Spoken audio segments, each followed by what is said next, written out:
बगाइन। यसरी मानवको सामिप्यता अब बोझ लागेको खोलालाई। त्यसो त बगरमा एक्लै पनि एक्लै छैन।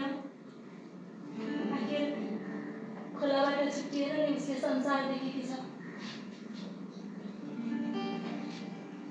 साँझको सौन्दर्य, पन्छीको माधुर्य, दायाँ बायाँ हावाका प्रेमिल बातहरू, जुनको पर्खाइमा रमाएका पातहरू देखेकी छ। कसरी क्षितिजमा डुब्दै गरेको घाम गोजीबाट एक अञ्जुली प्रेम झिकेर धरतीलाई सर्वाङ्ग रङ्गाइदिन्छ। तर आफू अस्ताइ जान्छ। भोलि मिल्नेसँगै फर्कने बाचा दिएर। थाहा छ, जहाँ मिलन निश्चित हुन्छ नि, त्यहाँ पर्खाइ पनि रुमाली लाग्छ। त्यसै त मग्न भएकी होइन बात रातको पर्खाइमा। त्यसै त समाहित भएकी होइन धरती घामको पर्खाइमा।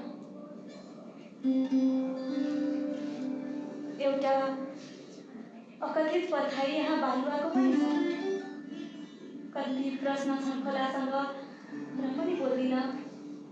गुनासोको गाँठोले कसिएको छ मन र पनि खोल्दिन। अनि एक दिन जब आउँछ बतास प्रेमको मिठास लिएर, को हतासिन्छ।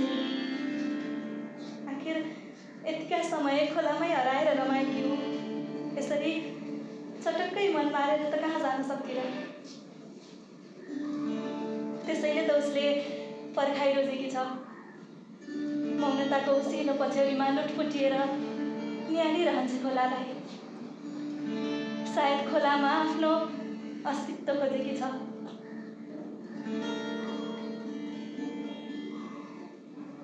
सोच्दी हो, आखिर उसले किन मागेकी थिए र खोलासँग?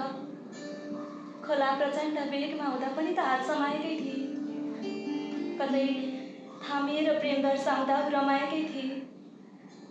थाहा छ, जब प्रेम हावी हुन्छ हृदयमा तब मस्तिष्क लाचार भइदिन्छ। त्यसैले त ऊ बुझ्न खोज्छ खोलालाई र पनि सक्दैन। कहिलेकाहीँ सोच्छ, बस एक पटक घाँटीको गाँठोमा अड्किएका प्रेमहरू एकमुठी श्वासमा मिसाएरै भए पनि उसको कानसम्म फुकिदिउँ र रोकिदिउँ उसलाई। कहिलेकाहीँ सोच्छ, एक पलका लागि सबै थोक बिर्सिएर आफै मिसिन जाउँ खोलासँग। तर उसलाई पीडित पारिने डरले रोक्छ। उता बतासले हार मानेको छैन बरु। कतै रुखका पातहरू बीच अल्झिएर चियाइरहेछ बालुवालाई। बादलको आँचलमा लुकेको झुलले धरतीलाई सुटुक्क चियाए जस्तै। अनि एक दिन जब आउँछ बतास प्रेमको मिठास लिएर,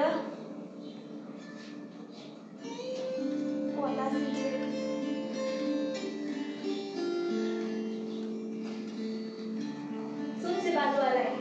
बालुवा भन्छ, ऊ लिन आएको रे उसलाई। बगरबाट पर कतै लान आएको रे। लाग्छ उसले गाडिरहेछ बालुवालाई।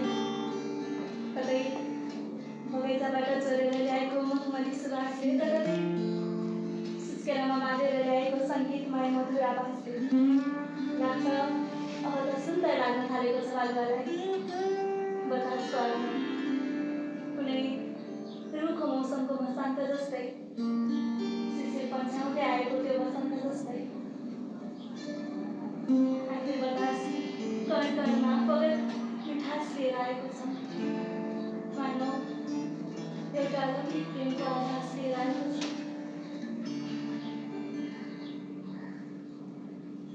अन्ततः टुक्रिएका आशाका अंशहरूलाई कतै खोलामै विसर्जन गरेर जब बगरमा सरङ्ग सरिएकी बालुवा बिस्तारै समर्पित हुन खोज्दैछ बतासमा,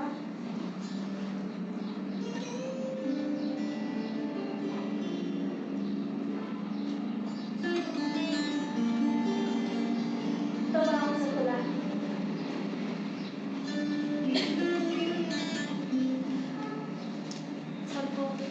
रुमाल लिएर उसलाई हत्केलामा सोड्छ, अँगालोमा भेट्छ अनि नेतृक्क पारिदिन्छ प्रेमले। त्यसो त कति रिस छ बालुवालाई खोलासँग जुन देखाउन मन छ, कति गुनासो छ जुन सुनाउन मन छ, तर कहाँ सक्थे र। आखिर खोलाको एक स्पर्शले नै सेलाएकी छे बालुवा।